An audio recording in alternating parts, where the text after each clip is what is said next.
Buenas noches, queridos hermanos y queridos amigos. Aquí estamos, otra vez. Y es 19 de noviembre, es domingo. Hemos estado esta mañana juntos compartiendo. Qué bien, ¿no? Los domingos cuando nos podemos ver en persona. Qué bien que nos podemos ver por aquí todos los días. Porque claro, vernos todos los días en persona sería complicado. Los creyentes de Hechos lo hacían. Dice que perseveraban cada día unánimes, cada día. Se reunían en las casas, en diferentes lugares, pero nuestra vida es como muy compleja y vernos cada día en persona, hombre, si nos lo proponemos y entendemos que es una cuestión vital, pues sí lo haces, pero reconozco que es muy complicado. Por eso este medio es ideal, para que cada uno en su casa o allí donde esté. Yo a veces ya sabéis que he dado estudios mientras viajaba, me he parado en la autopista en un área de servicio y he dado el estudio desde la furgoneta, ¿no? Esa es la libertad de poderte conectar desde cualquier momento, decir, no, esta hora es especial porque vamos a ver qué es lo que Dios nos quiere decir en su palabra, nos unimos como iglesia y es más que la iglesia local, es la iglesia universal, porque aquí de pronto estamos juntos, hermanos, de diferentes lugares del mundo. Estos días, por ejemplo, había días que estábamos conectados hermanos de Argentina, de Chile, de Perú, de Ecuador, de Colombia, de Estados Unidos, de España, de Francia. Dices, oh, qué bendición que nos podemos reunir y utilizar estos medios. Y no sé tú, pero eso nos tiene que hacer sentir que somos parte de, no solo de un grupito de hermanos que estamos ahí, somos parte de la iglesia de Jesucristo. La iglesia que se reúne en el nombre del Señor en todo el mundo y que de una forma sobrenatural, el poder de Dios, nos une. Estamos unidos en ese mismo espíritu. Tenemos el mismo Señor en nuestras vidas, así que nuestra vida tiene mucho en común a pesar de la distancia. Apocalipsis, el estudio de hoy, vamos a continuar, estábamos en Mateo 24, vamos a volver ahí, vamos a ir viendo paso a paso, porque tengo tantas cosas que tengo que deciros de parte del Señor en estos temas y se me hace corto el tiempo que estamos juntos, así que sin más vamos a orar y nos ponemos ya en el estudio. Gracias, Señor, por esta nueva oportunidad que nos das de abrir tu palabra y escuchar tu voz. Solo pedirte, Señor, tu dirección, porque entendemos que lo que estamos haciendo ahora no es una cuestión humana, no es una actividad de hombres, sino que tiene que ver con tu reino y por eso te necesitamos para poder entender los tiempos que vivimos, para poder ver el papel y el lugar que nos corresponde en este momento en el que vivimos y donde tú quieres que estemos y lo que quieres que hagamos. Y necesitamos de tu sabiduría y tu dirección para entender todo esto a la luz de tu palabra. Que el Espíritu Santo nos enseñe. Confiamos en eso, Señor, por eso siempre buscamos tu dirección y creemos que tú estás ahí obrando. Bendice a todos mis hermanos que vean este estudio o lo escuchen y háblale a cada uno como tú quieras según las necesidades. Gracias, te lo pedimos en el nombre de Jesús. Amén. Bienvenidos a todos. Voy a mirar rápidamente en el chat en directo a ver quién escribió hoy la primera. Isabel Silvas. Buenas noches, bendiciones. Y en segunda posición, muy cerquita de la primera, buenas noches hermanos, soy Nerea. Ahí está Nerea. Bienvenida Nerea, Paola. No sé si Lucía está escuchando también, pero le mandamos un abrazo para todas. Benito Merideño dice buenas noches a todos mis hermanos. Y Alina dice buenas noches a todos hermanos, nunca me atrevo a leer su apellido. A ver, espérate que lo voy a leer. Alina Ivanauskiene. ¿Lo pronuncio bien? Bueno, Alina. No sé si Freddy está por ahí escuchando también y Vilte, pero mandamos un abrazo a toda la familia. Rosario, Paco, buenas noches a todos, muchas bendiciones y un fuerte abrazo. Juan Bermudo, dice Juan, hola de nuevo mi querido hermano Víctor y mis demás queridos hermanos, que la gracia y la paz de nuestro amado Jesús estén en vuestros corazones. Dolores Puyol dice buenas noches, Dios derrame lluvia de bendiciones en su iglesia universal. Beatriz dice buenas noches querido pastor Víctor y hermanos, Dios los bendiga y nos ayude a entender su palabra, un abrazo, os amo en el Señor. Walter, buenas noches pastor Víctor, que el Señor lo bendiga siempre, un saludo a todos mis hermanos y a toda la iglesia. Dios te bendiga Walter, un abrazo a los hermanos que andan por ahí por Madrid. Ana Rita dice muchas bendiciones para todos. Ahí hay algunos mensajes por ahí intermedios que andan saludando a Nerea. ¿Qué ha pasado aquí? Se me ha trastornado esto de los mensajes. Se me han ido unos para arriba, otros para abajo. Se me ha desordenado todo. Ahora a ver los que he leído y los que no. Aquí está también Carmen Herrera. Buenas noches, bendiciones. Nerea dices que tengo muchos deberes. Ya voy a sexto de primaria. Hombre, ya eso es una categoría importante. Muy bien. Bueno, creo que los he leído todos porque ahora me vuelven a aparecer aquí el mensaje de Isabel otra vez aquí abajo. Buenas noches, bendiciones. O que lo ha vuelto a mandar porque quiere que la volvamos a mencionar, o que esto se ha trastornado y me sale a mí aquí, aparece otra vez. Bueno, no pasa nada. Vamos, Apocalipsis. Estamos en Mateo 24. Hemos leído versículo 3, y estando en el monte de los olivos, los discípulos se le acercaron aparte, diciendo, dinos, ¿cuándo serán estas cosas y qué señal habrá de tu venida y del fin del siglo? ¿Recuerdas el fin del siglo? ¿A qué se refiere la Biblia cuando habla del fin del siglo? Del fin de todas las cosas. Lo estuvimos viendo en diferentes contextos para entender lo que quiere decir la palabra. ¿Cuándo será el fin de todas las cosas? Y respondió Jesús, la primera señal del tiempo del fin, el engaño. Mirad que nadie os engañe, porque muchos se levantarán en mi nombre diciendo yo soy el Cristo, y a muchos engañarán. Esa fue la primera señal, que ya la estudiamos la semana pasada, así que vamos a avanzar un poco más en el versículo 6. Lo siguiente que dice, y esta sería la segunda señal que ahí se menciona, que anuncia esos dolores de parto. O sea, los dolores de parto ocurren cuando ya está el parto en marcha. Cuando terminan los dolores de parto con el nacimiento del bebé. Entonces está hablando ya de una secuencia de acontecimientos que desembocan en el final. O sea, los dolores de parto te dicen estamos en el final. No es que, bueno, todavía puede ser que falten siglos. No, no. Estas señales dicen que ya estamos en el último tiempo, al final de las últimas cosas. Eso es relativo. ¿Cuánto tiempo? No sabemos bien, pero cuando la Biblia nos marca estos periodos de tiempo, quiere decir de que esto ya es sucesivo. Una cosa ya lleva a la otra. Es una cadena de acontecimientos que termina en un fin. Entonces, la segunda señal es las guerras. Y oiréis de guerras y rumores de guerras. Mirad que no os turbéis. Porque es necesario que todo esto acontezca, pero aún no es el fin, porque se levantará nación contra nación y reino contra reino. Y nos detenemos ahí. Las guerras es otra de las señales del tiempo del fin. Pero es curioso cómo el texto lo dice. Dice guerras y rumores de guerras. También dice se levantará nación contra nación. Estos detalles son importantes para que los podamos considerar, para que los podamos tener en cuenta a la hora de poder identificar a qué tipo de señal se está refiriendo Jesús. Siempre ha habido guerras, siempre ha habido engañadores, siempre ha habido hambre, pestes, terremotos, siempre, pero aquí evidentemente se está hablando de algo peculiar, algo distinto a todo lo que hubo anteriormente, algo que supera y sobrepasa todo lo anterior.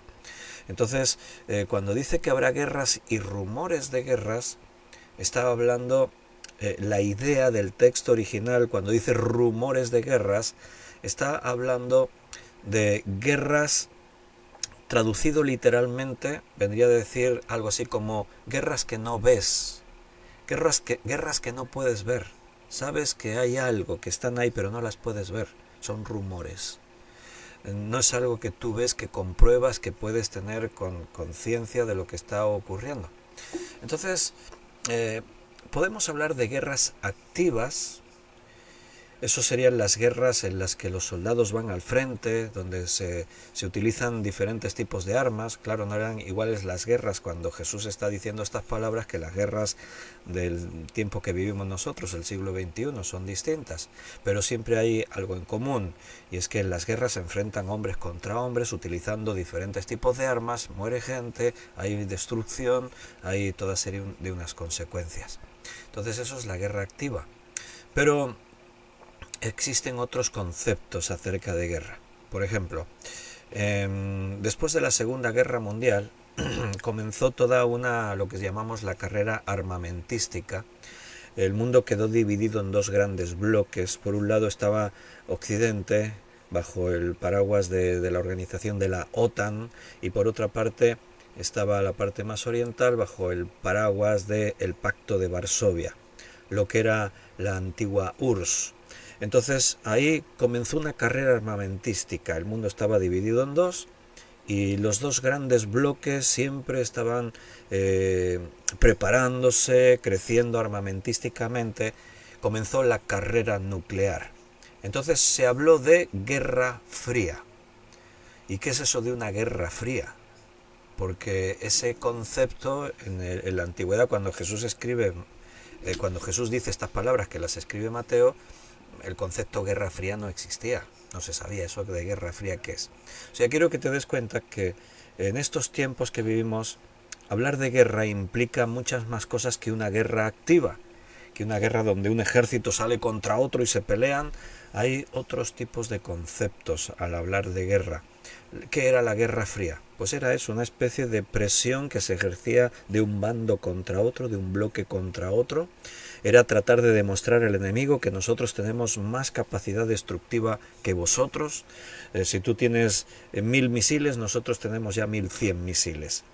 Eso era la Guerra Fría, era una presión constante, era una escalada de tratar de tener más y de presionar más y más. Las bases militares crecían por todas partes. Cuanto más cerca del país enemigo puedas colocar tus hilos de misiles, mucho mejor, más rápidos esos misiles llegarán a su destino. Entonces el mundo entró en una situación caótica, con todo lo que era siempre esa presión, ¿no? A eso se le denominó Guerra Fría. También hoy, con el tiempo, y en estos tiempos que vivimos, apareció otro concepto de guerra, y es la guerra cibernética.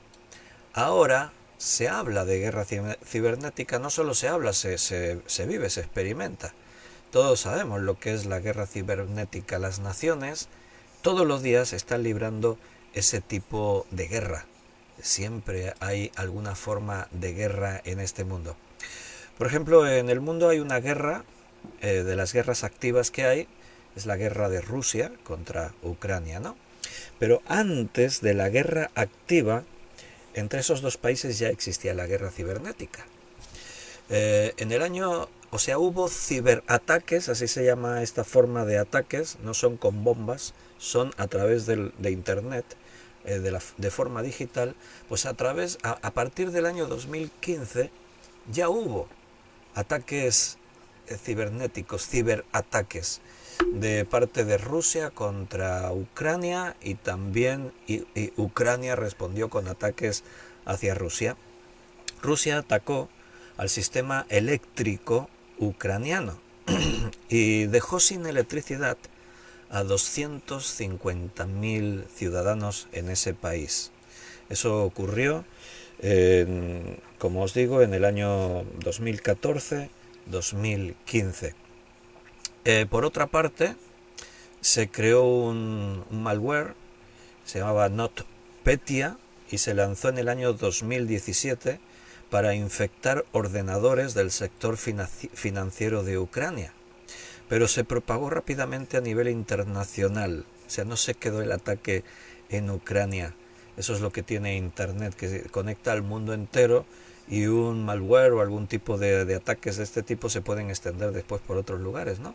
Entonces este ataque, que iba dirigido a Ucrania, después se extendió y afectó a grandes multinacionales como Maersk, esta grande empresa que todos veis, los contenedores que van en los camiones y que después van en los barcos, multinacionales como WPP o Merck. O sea que en total causó daños por más de 10.000 millones de dólares. Eso es una guerra. Cuando se afecta a personas, no con bombas o balas, pero sí en sus vidas cotidianas. En Estados Unidos hay muchas personas imputadas, detenidas, acusadas, eh, pertenecientes a varios grupos que han provocado algunos de esos ciberataques. Hay varios miembros del grupo de hackers que se conoce como Shadow por su presunta participación en el ciberataque de este tipo que os he citado antes que afectó a multinacionales. Eh, Algunos de estos grupos de hackers trabajan en ciberseguridad, o sea, también son contratados para crear defensas contra esos ataques, o sea que estamos hablando de todo un negocio, así como las guerras activas son un negocio, la guerra cibernética también es un negocio. También el conocido grupo como Odo, Bear o Black Energy es dependiente de la agencia de inteligencia militar rusa. Y bueno, siempre ha habido, ¿no? Hay estos tipos de ciberataques. China está detrás, Rusia por otro lado, Estados Unidos por otro lado, los países de Europa por otra parte. Por ejemplo, en enero del 2022, en el ciberespacio fue un tiempo de grandes hostilidades. Desde mediados de enero del 2022, el Consejo de Seguridad Nacional y Defensa de Ucrania reportó que 70 páginas web gubernamentales habían sufrido ciberataques atribuidos a un grupo de hackers vinculados a servicios bielorrusos de espionaje. Y este ataque pareció estar vinculado con la intrusión de un ransomware, y estos son tipos de software que bloquean el acceso a los datos del software informático para extorsionar, piden una recompensa a cambio de que lo vamos a restaurar y os vamos a quitar los daños que hemos provocado, en fin. Podríamos hablar mucho más de esto. Pero las guerras cibernéticas pertenecen a este tiempo. ¿Cómo hubiese sonado eso en los tiempos de Jesús? Si Jesús le dice a los discípulos, porque habrá guerras cibernéticas. Y los deja ahí así, ¿no? Bueno, no los tiempos de Jesús, siglos después, miles de años después de Jesús, la gente se hubiese seguido preguntando qué será eso de una guerra cibernética. Seguramente cuando Jesús dijo, oiréis de guerras y rumores de guerras, oiréis de guerras que no podéis ver, seguramente en la sabiduría infinita de Jesús, de Dios, ya estaban también esos formatos de guerra, guerras frías, guerras cibernéticas, guerras que hoy se libran a través de los ordenadores.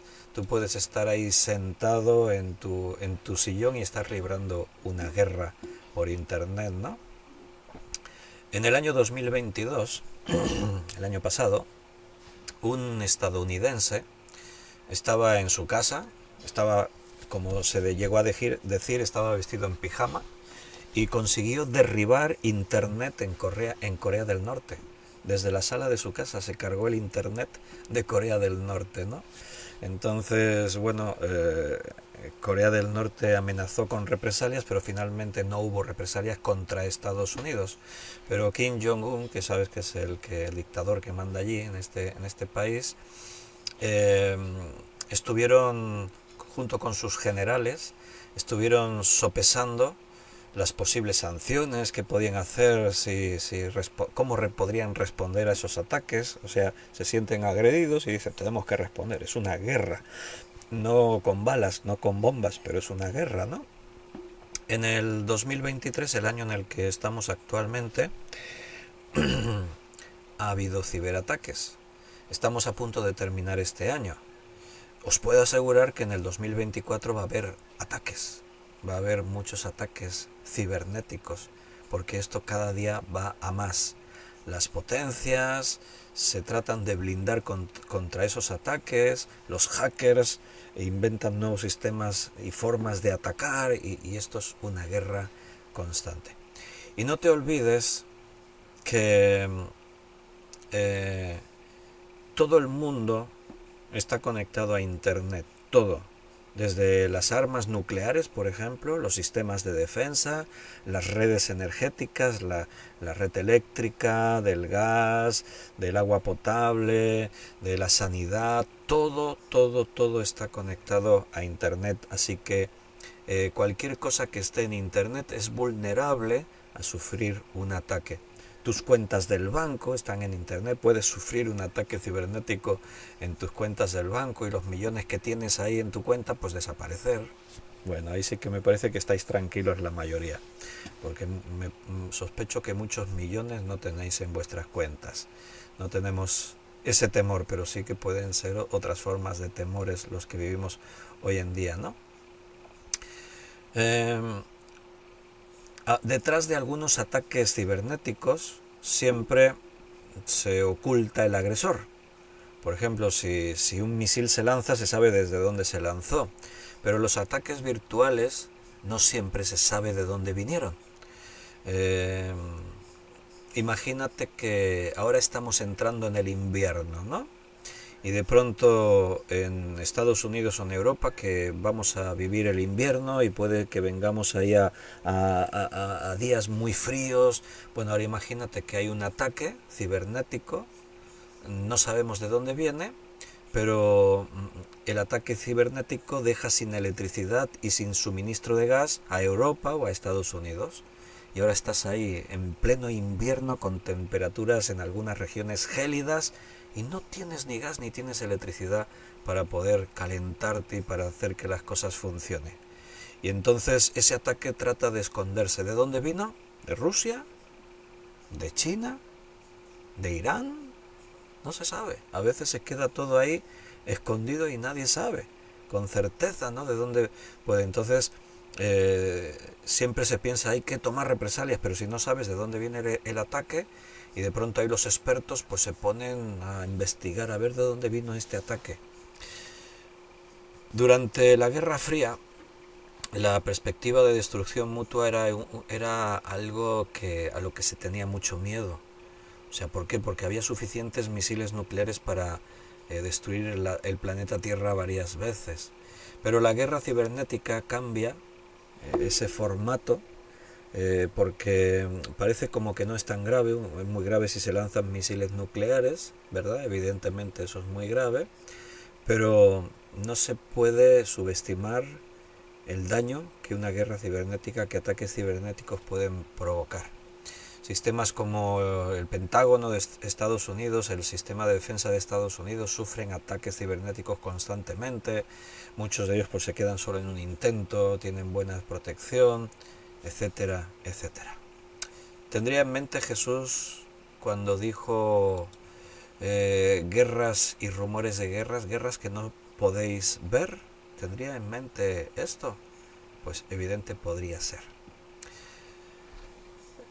Recuerda que principio de dolores, guerras, quiere decir que empieza a haber una serie de guerras que antes no había, que se eleva el nivel de la intensidad de esas guerras como antes no estaban y que esto va a más, a más, a más, a más. Esas son las señales de los dolores de parto. ¿Y dónde desemboca todo esto? Bueno, algún profeta, Zacarías, sobre todo Apocalipsis, nos está hablando de, en los tiempos de fin, de una guerra a nivel global, lo que llamaríamos la Tercera Guerra Mundial, en la que muy probablemente se hagan uso de armas nucleares, por lo que ahí se describe, ¿verdad? La Biblia nos habla de una gran guerra, porque, y Jesús aquí en Mateo, cuando dice en el versículo 7 que hemos leído, porque se levantará nación contra nación y reino contra reino, esto está hablando de que el mundo, los países se vuelven unos contra otros. Esto es la descripción de lo que nosotros denominamos guerra mundial. En Apocalipsis, por ejemplo, capítulo 6, allí se describe, en el cuarto sello, allí se describe el caballo, el jinete del caballo amarillo. Dice allí que la cuarta parte de la humanidad muere. Esos son miles de millones de personas. ¿Cuántos? No sabemos bien, porque si ahí ya se produjo el arrebatamiento, Quiere decir que millones ya desaparecieron de este mundo, pero muchos más millones quedaron. Porque recuerda que la Biblia de los que se salva dice que son pocos en comparación con los que se pierden. Si actualmente en la Tierra hay como 8.000 millones de habitantes, y por decir algo, vamos a suponer que se van 1.000 millones o 1.500 millones, son los que creyeron, por decir algo, porque este número es totalmente incierto, no podemos decir, pero vamos a decir que quedan ahí 7.000 millones o 6.000 millones de personas. Bueno, un acontecimiento que mate a la cuarta parte de la población de la Tierra, estamos hablando de más de 1.000 millones o 2.000 millones de personas. ¿Qué catástrofe puede provocar una mortandad tan grande? ¿Qué tipo de guerra puede provocar una mortandad tan grande? La última gran guerra, la Segunda Guerra Mundial, provocó la muerte de alrededor de 40 millones de personas, que eso es una barbaridad. Pero 40 millones comparados con 2.000 millones no es una cifra comparable, es muchísimo más pequeña. O sea, Apocalipsis está hablando de acontecimientos que provocan muerte como nunca antes se ha visto ni se ha imaginado en la historia de la humanidad.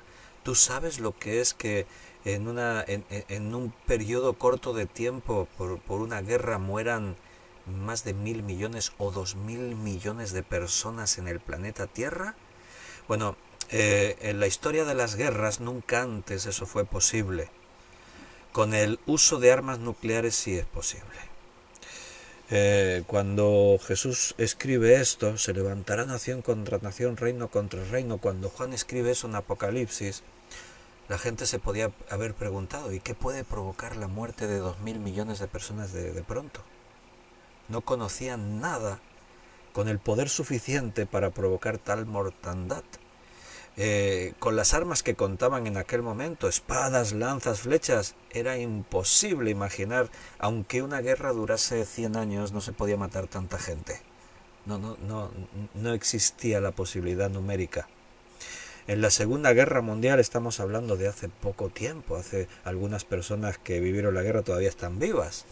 Entonces, ni siquiera en la Segunda Guerra Mundial, con la escala tan grande que tomó, o sea, toda Europa estaba en guerra, los Estados Unidos participaron en la guerra, Japón se involucró en la guerra, China estaba metida en la guerra, ni con tanta gente ni con tantos países se pudo acercar a una cifra parecida a esta.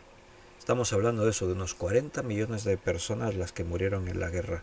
Una barbaridad, es como casi la población de todo el país de España, o de otros países, casi. Pero 2.000 millones, eso es inconcebible, 2.000 millones de muertos. Bueno, tendríamos que considerar una guerra nuclear para poder hablar de tantas muertes. Pues eso es lo que la Biblia dice que va a ocurrir antes del fin. Todo empieza con las guerras, rumores de guerras, y la escala va adelante, adelante. Hablaremos con más detalle de todo esto cuando entremos en el análisis del libro de Apocalipsis, porque ahí veremos de dónde surge esa guerra, por qué surge esa guerra, así como anticipo, cuando el anticristo, cuando la bestia se hace con el poder mundial, él instaura un gobierno único mundial y, por ejemplo, dentro de su propio gobierno hay guerra, porque dice que el gobierno se forma con 10 naciones, descritas en algunas visiones como una bestia con 10 cuernos, y dice que de los 10 cuernos surgió un cuerno pequeño que al surgir arrancó a 2 de los cuernos que ya estaban. El cuerno pequeño se identifica como el anticristo. Y al surgir y hacerse con el poder, se quita de en medio a 2 de los otros cuernos, a 2 reinos. O sea, como que hay 2 reinos que se le oponen. No estamos dispuestos a que tú nos mandes. ¿Qué hace el anticristo? Se los elimina. Dentro del propio del mundo, no es una guerra contra Jesucristo y su ejército, eso ocurre más adelante. En esa guerra de la que estamos hablando, esa guerra nuclear, esa guerra que mata a miles de millones de personas, se crea en este mundo. Naciones contra naciones, reinos contra reinos. Y ahí hay una guerra devastadora como nunca antes hubo ni nadie se podía imaginar. Veremos también con más detalles cuando habla ahí en Apocalipsis de que hay plagas que vienen contra la tierra y dañan solamente a la vida. Por ejemplo, dañan, hay un tipo de armas o de efectos de juicio que vienen contra la tierra y que dañan a los árboles, a la vegetación. En cambio, los edificios no los dañan. Sabemos hoy en día que hay tipos de armamento que pueden provocar ese tipo de daño. Pero todo esto iremos hablando más adelante en el tiempo. Quiero resaltarte una cosa de lo que aquí dice Jesús, porque cuando Él les dice esto, y era para preocuparse, como nosotros estamos escuchando ahora estos datos y dices, vaya, no me quiero imaginar una guerra nuclear en el planeta que provoque 2.000 millones de muertos así de pronto, ¿verdad?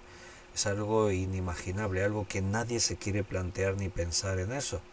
Pero quiero y necesito resaltar, necesitamos escuchar lo que Jesús dice, porque cuando dice, está diciendo esto en medio de su anuncio de guerras, rumores de guerras, se levantará nación contra nación, reino contra reino, y lo que dice a continuación, en medio de todo esto, Él dice, pero mirad que no os turbéis, no os turbéis. Y da la razón, ¿por qué no nos vamos a turbar? Porque es necesario que todo esto acontezca, pero aún no es el fin.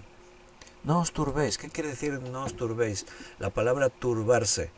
Bueno, no te preocupes en sobremanera, que esto no te quite tu paz, porque la preocupación es inevitable. O sea, Jesús no te está diciendo, que no te importe lo que va a pasar. No dice eso. A Dios le importa el drama humano, las muertes y lo que ocurre en el planeta. Si tú eres hijo de Dios te tiene que importar y te tiene que causar esa consternación, esa preocupación, esa actitud de decir, ay Dios mío, no puede ser. El sentimiento de justicia te tiene que llevar a eso, el amor que Dios ha puesto en nuestros corazones te tiene que hacer sentir pesar.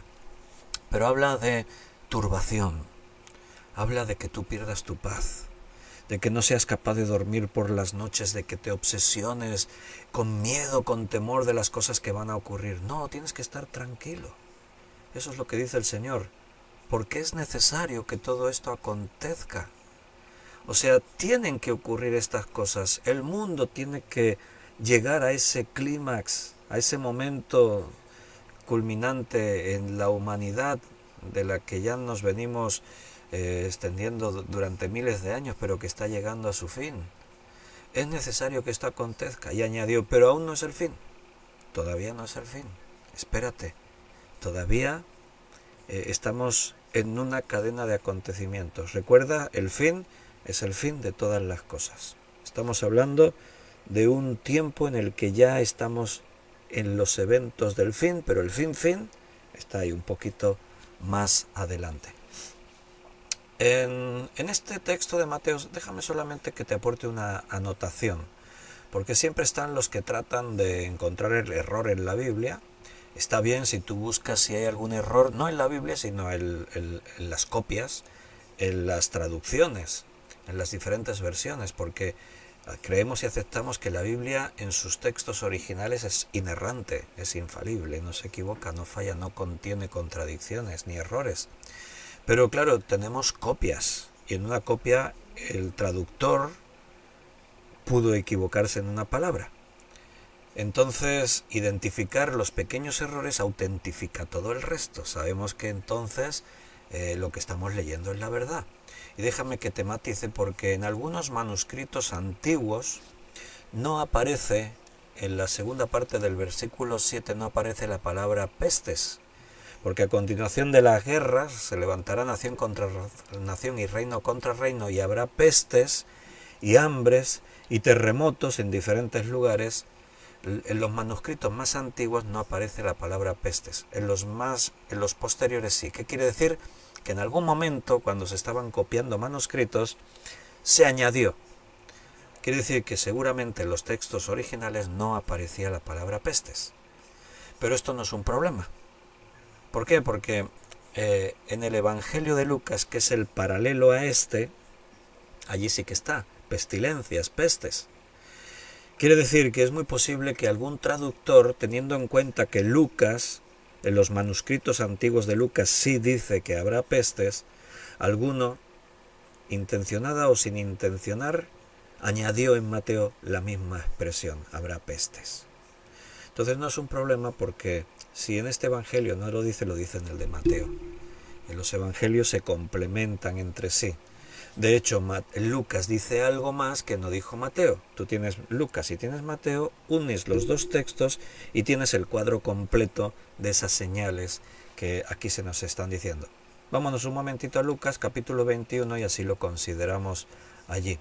El versículo 11 sería el paralelo al que estamos leyendo Mateo 24:7. Aquí Lucas 21:11. Y habrá, bueno, el 10 está en ese punto de se levantará nación contra nación y reino contra reino, las guerras. Y ahora, el versículo 11. Y habrá grandes terremotos, eso dice también Mateo, en diferentes lugares, hambres, eso también dice Mateo, y pestilencias. Ahí está la cosa. Mateo en los textos más antiguos no dice pestilencias, no dice pestes, pero Lucas sí. Y además aquí Lucas añade algo más. Y habrá terror y grandes señales en el cielo. Así que tenemos un panorama completo de esas señales. Tenemos falsos maestros, profetas y cristos. Tenemos guerras. Tenemos hambres. Tenemos enfermedades. Tenemos terremotos. Y tenemos situaciones terroríficas que Lucas dijo, como habrá terror, habrá terrores, y tenemos grandes señales en el cielo. Eso es lo que dice aquí. ¿A qué se referirá con eso? Siempre recuerda que leyendo diferentes versiones podemos encontrar una ayuda al entender, porque siempre leemos una traducción, en este caso del griego. Y las palabras traducidas a veces nos pueden hacer perder parte de la esencia de lo que el texto original decía. Por ejemplo, en otra versión, en la versión en lenguaje sencillo, dice, en el cielo aparecerán cosas muy extrañas que nos harán temblar de miedo. Eso es lo que dice ahí. ¡Wow! Y uno se imagina, ¿qué puede ser eso? En el siglo XXI, donde nosotros nos encontramos, ¿qué señales podría haber en el cielo para ocasionar tanto temor, tanto miedo, para hacer sentir terror literalmente a los habitantes de la tierra? Pues no nos da más datos. Leyendo Apocalipsis, cuando vayamos allí en el análisis, sí que allí vamos a encontrar muchas cosas que van a ocurrir en los cielos y que nos pueden hacer pensar, quizás estaba refiriendo a esto el Señor Jesús cuando lo dijo y Lucas recogió ahí esas palabras. Habrá cosas muy extrañas en los cielos que harán temblar de miedo a las gentes. Pedro habla de que el cielo se enrollará como se enrolla un pergamino. ¿Cómo nos podemos imaginar eso? En Apocalipsis habla que también lo dijo Jesús, que el cielo iba a dejar caer las estrellas como la higuera deja caer sus higos cuando están maduros. Eso es las estrellas cayendo a la tierra, esos son meteoritos, son meteoros estrellándose contra la tierra. Se habla de granizo, en Apocalipsis se habla de un granizo como nunca antes hubo, un granizo de más de 40 kilos cada granizo cayendo sobre la tierra. Se habla de granizo y fuego cayendo sobre la tierra. Se habla de grandes señales en los cielos como nunca antes se habían visto. Hermanos, lo iremos viendo, no lo puedo decir todo de golpe, ¿no? Tengo que tratar de ir marcando secuencias para hablar ordenadamente y no quiero tampoco anticiparme mucho porque ya iremos viendo parte por parte, pero no es que os estoy haciendo spoiler, es que estoy intentando, si aquí hablamos de señales en los cielos y cosas así, pues te anticipo que Apocalipsis nos hablará de algunas de esas cosas, de cosas que ocurrirán. También quiero recordarte que ocurrirán cosas en ese tiempo que nunca antes habían ocurrido, como que el Señor retira su mano, que está refrenando, como decíamos esta mañana en la predicación, a ese inicuo, al anticristo. El espíritu del anticristo ya está en el mundo, pero su manifestación, su culminación en un gobierno único mundial y esa demostración de poder que él va a hacer, todo mentira, mentiroso, pero que va a hacerlo, hasta el día de hoy hay quien le retiene. Pero llega un momento en el que Dios quita ese retén. Dios le da rienda suelta al anticristo. Y entonces el anticristo engaña a las naciones. Muestra señales y prodigios mentirosos, pero a los ojos del mundo son señales y prodigios. En ese tiempo serán desatados poderes demoníacos que hasta ahora están atados. Por ejemplo, se habla de que un mensajero de Dios abrirá los cerrojos del abismo y serán liberados millones de espíritus malignos que tienen unas características particulares y que a día de hoy están encadenados porque no es su hora, no es su tiempo. Están encadenados, pero en ese tiempo del fin serán desencadenados, serán abiertos los cerrojos y saldrán. Se habla de un ejército de 200 millones de jinetes que son demonios, es un ejército diabólico. Así que el mundo va a ver cosas que nunca antes se habían visto. Se van a experimentar cosas que nadie se había imaginado que se podrían llegar a ver. Y la expresión cuando dice ahí tanto en Mateo como en Lucas, en diferentes lugares, cuando dice así, en diferentes lugares, la idea en el texto original griego no es como siempre ocurrió, que hubo un terremoto en un lugar y otro día hubo un terremoto en otro. Cuando dice en diferentes lugares, hablando de terremotos, de hambres, de enfermedades, de terrores y señales en los cielos, habla en todo el mundo, en diferentes lugares a la vez. O sea, ocurrirá simultáneamente en un sitio en otro. No ahora un huracán que afecta a este territorio del planeta. No. De pronto será todo el mundo un caos. Algo caótico a nivel global, a nivel mundial. A ver qué dice Miguel aquí. Disculpe, Pastor Víctor. ¿Cómo podríamos entender sobre esta palabra que dice solo que hay quien al presente lo retiene? ¿Me podría aclarar, por favor? Gracias. Sí. Si escuchas la predicación de esta mañana, ahí tendrás un poquito más de información, porque hoy yo creo que la predicación de esta mañana entraba a complementar parte de la serie que estamos aquí estudiando de Apocalipsis. Estábamos hablando de eso y ahí dice, ¿quién retiene al anticristo? El Dios, el Señor. Dijimos esta mañana que Juan dice, el anticristo viene. Pero el espíritu del anticristo ya está operando en el mundo. Veíamos esta mañana que Satanás es quien controla, el príncipe del aire, quien controla la corriente de este mundo. Juan también dice en el capítulo 5, primero de Juan 5, que el mundo entero está bajo su dominio, bajo su control. Pero Satanás no hace lo que quiere. Tiene poder, desarrolla su plan, va causando mal por doquier y confusión, pero no actúa en completa libertad. Hay quien le retiene. ¿Quién? Dios. Dios le ha establecido límites. Pero después del arrebatamiento de la iglesia, hay promesas que dice que los santos no sufrirán todos esos males. Entonces entendemos que cuando la iglesia sea arrebatada, quien retiene a Satanás, quien le ha puesto límites, Dios, retira esos límites y le permite hacer cosas que ahora no se le permiten.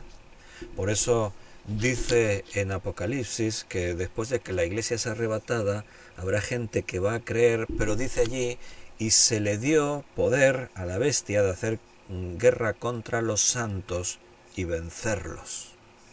Por ejemplo, en Jerusalén habrá 2 testigos de parte de Dios que predicarán durante 3 años y medio.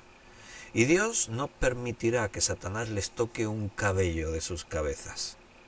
El anticristo intentará destruirles porque va a ser una gran molestia para él y su reino. Y va a enviar a gente y soldados y armas contra ellos, pero dice que cualquiera que intenta hacer algo malo contra ellos, el mal que les quiere hacer se les vuelve contra ellos mismos, contra los que querían provocar ese mal. Pero dice que al final de los 3 años y medio, ahora Dios le permite al diablo hacerles guerra y vencerlos.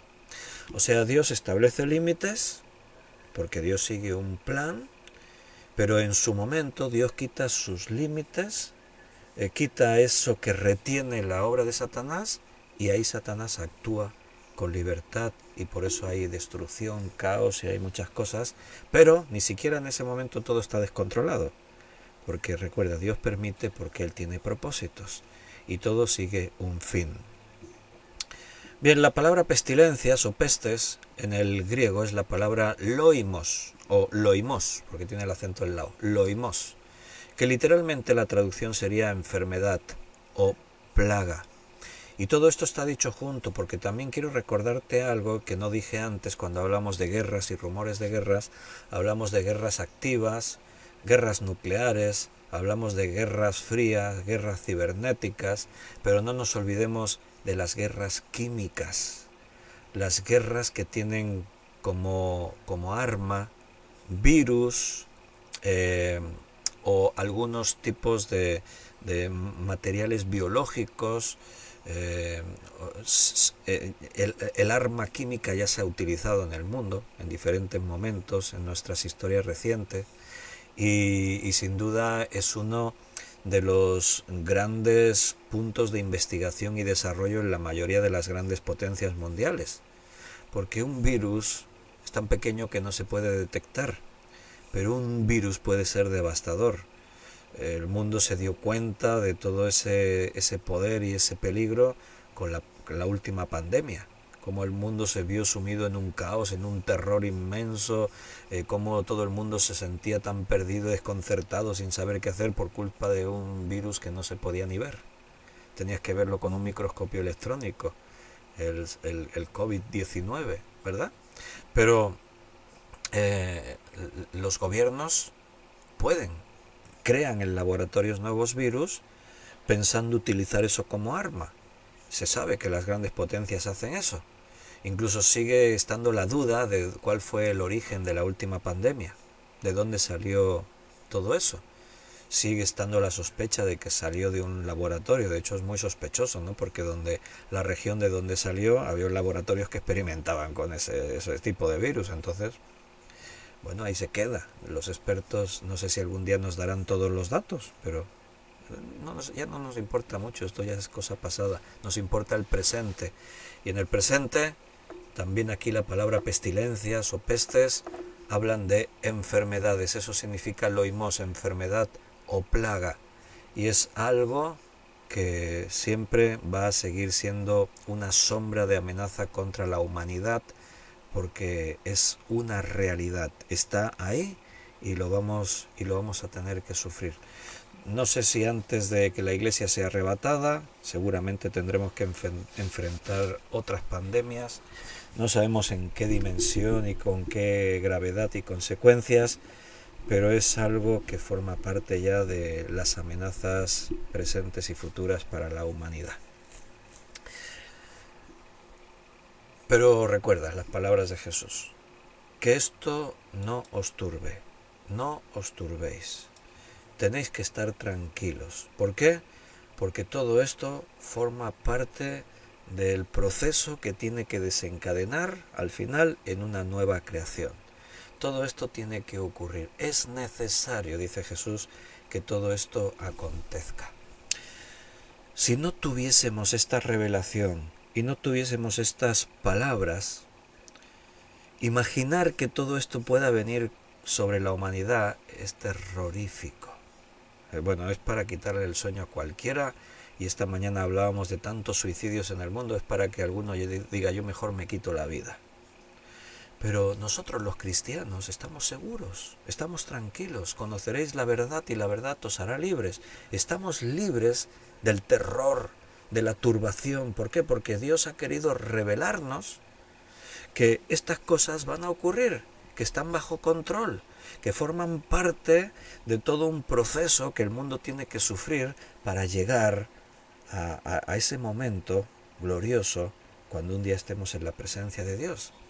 Es como cuando tú estás enfermo, es una enfermedad tratable, incluso puede ser necesaria la cirugía. Imagínate que te duele por aquí y dices, ay, qué dolor tan fuerte, voy al médico, y te dice el médico, tienes apendicitis, es mejor operarlo. Y entonces tú dices, bueno, sí, pues claro, una apendicitis no se opera, tu vida puede ir en ello, se puede provocar una peritonitis y puedes morir. Pero una apendicitis, una operación de apendicitis es una cirugía menor, no tiene mucho, bueno, igual es mayor, pero no tiene mucha trascendencia, o sea, es algo que se hace todos los días y que la medicina hace de una forma muy sencilla y normalmente nunca está en peligro la vida del paciente. Entonces tú te sometes a un tratamiento así tranquilo, porque dices, bueno, es necesario que esto acontezca, pues vale, lo acepto, está bien. Y entonces lo pasas mal porque siempre que hay una intervención te dolerá y tienes que hacer una recuperación y tendrás que tomar calmantes para el dolor, pero estás tranquilo, no te turbas, no te me voy a morir. No, tú sabes que todo está bajo control, que simplemente estás siguiendo un proceso, el doctor lo tiene bajo control y tú estás tranquilo. Algo así es lo que Jesús dijo, no os turbéis, es necesario que estas cosas acontezcan, tiene que ocurrir así, pero tranquilos, Dios está al mando, Él tiene el control de las cosas.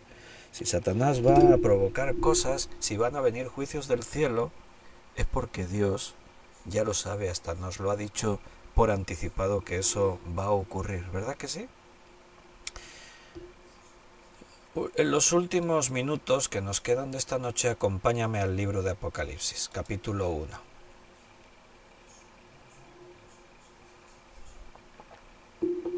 Apocalipsis 1. Hemos leído ya algún versículo del principio, vamos a recordar y vamos a leer hasta el 3. La revelación de Jesucristo que Dios le dio para manifestar a sus siervos las cosas que deben suceder pronto, y la declaró enviándola por medio de su ángel a su siervo Juan, que ha dado testimonio de la palabra de Dios y del testimonio de Jesucristo y de todas las cosas que ha visto. Bienaventurado el que lee y los que oyen las palabras de esta profecía y las guardan, y guardan las cosas en ella escritas, porque el tiempo, que dice, está cerca. La revelación de Jesucristo, hemos hablado de eso. ¿De dónde viene esa revelación de Cristo? ¿Para quién? Para sus siervos. Es un mensaje principalmente para los creyentes, para la iglesia. ¿Y acerca de qué? De las cosas que deben suceder pronto. Ya hablamos de eso. La expresión pronto, ¿a qué se refiere la Biblia con eso? La declaró enviándola por medio de su mensajero a su siervo Juan. Y es Juan el que ha dado testimonio de la palabra de Dios. No es su palabra, no es su visión, no es un sueño que él ha tenido, es la palabra de Dios y el testimonio de Jesucristo. Y él cuenta simplemente lo que se le ha mostrado, las cosas que ha visto. De eso se trata Apocalipsis. Pero hay una bienaventuranza ahí. En la Biblia hay algunas. Y otro día nos vamos a parar más de esto porque existen las bienaventuranzas de Apocalipsis. Y la primera es esta. Entonces voy a mencionarla, pero más adelante, conforme lleguemos a otras bienaventuranzas, trataremos de hacer una recopilación de las bienaventuranzas que aparecen en Apocalipsis. Así como en Mateo 5 están las bienaventuranzas, en otros lugares de la Biblia hay otras bienaventuranzas, y aquí está la primera de Apocalipsis. Bienaventurado, ¿quién? El que lee y los que oyen. ¿El qué? Las palabras de esta profecía. O sea, la palabra bienaventurado, te recuerdo que viene a significar algo así como dichoso, feliz, afortunado. Otras versiones, por ejemplo, ahora abro otra versión y dice, Dios bendiga a quien lea en público este mensaje, y Dios bendiga. O sea, la expresión bienaventurado se puede traducir así. Otra versión dice, afortunado el que lee.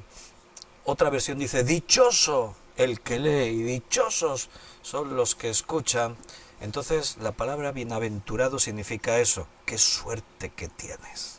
Eres el tipo más afortunado del mundo, eres la persona con más suerte, más privilegio.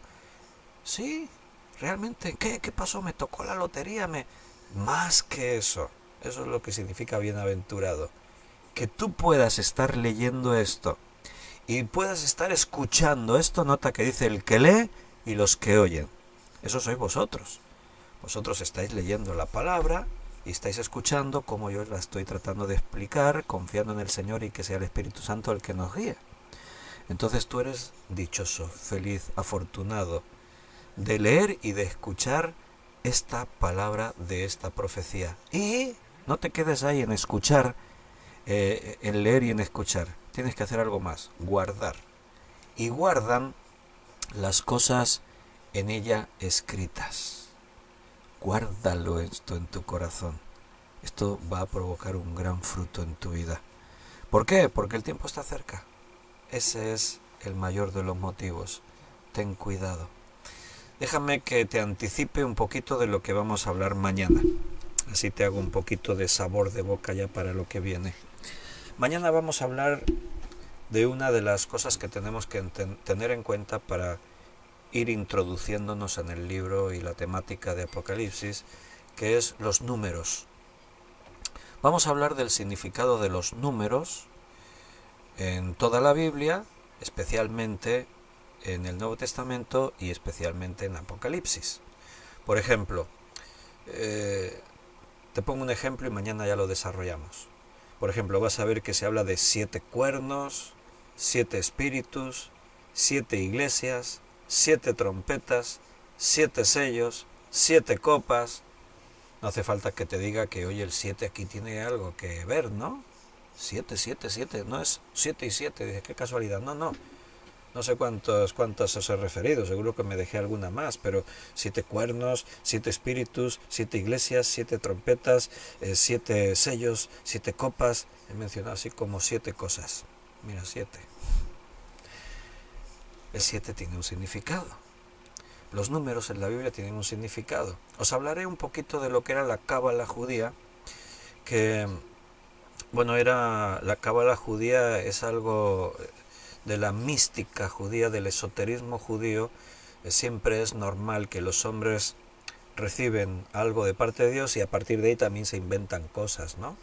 Y entonces los judíos le dieron mucha importancia a la cábala, a la numerología. Os contaré un poquito qué es eso del árbol de la vida, según los judíos, que tiene que ver con la cábala. Hay cosas interesantes que quizás no sabíais, pero partiendo de esa base, nosotros nos vamos a quedar con lo que la Biblia nos enseña y vamos a tratar de responder qué significado tienen los números en la Biblia, porque tienen un significado. Pero ya está. Yo os voy a enseñar de la cábala judía, del misticismo judío en cuanto a los números, para mostraros que a veces también se puede caer o irte de algo que es verdadero a cosas que ya entran incluso en las esferas esotéricas y cosas que no es lo que Dios nos quiso enseñar. Pero de todo eso hablaremos mañana, si Dios nos lo permite, porque ya se nos agotó el tiempo. Hemos llegado a nuestra hora de estudio bíblico y si Dios quiere, mañana tendremos el privilegio de poder dedicar otra hora a seguir estudiando Apocalipsis y todos estos eventos que tienen que ver con los tiempos del fin. Me despido de vosotros, os doy un abrazo así fuerte, fuerte, fuerte, de esos que te dejan sin aire, imagínatelo, que te estoy rodeando con mis brazos, hermanos en la distancia. Algunos nos hemos abrazado esta mañana, pero algunos no nos vemos nunca, porque por la distancia, pues bueno, ahí te mando un abrazo a todos los que estáis cerca y los que estáis lejos, un abrazo fuerte, fuerte, fuerte de amor. Y si Dios quiere, estaré impaciente de que mañana nos podamos volver a ver. Hasta mañana.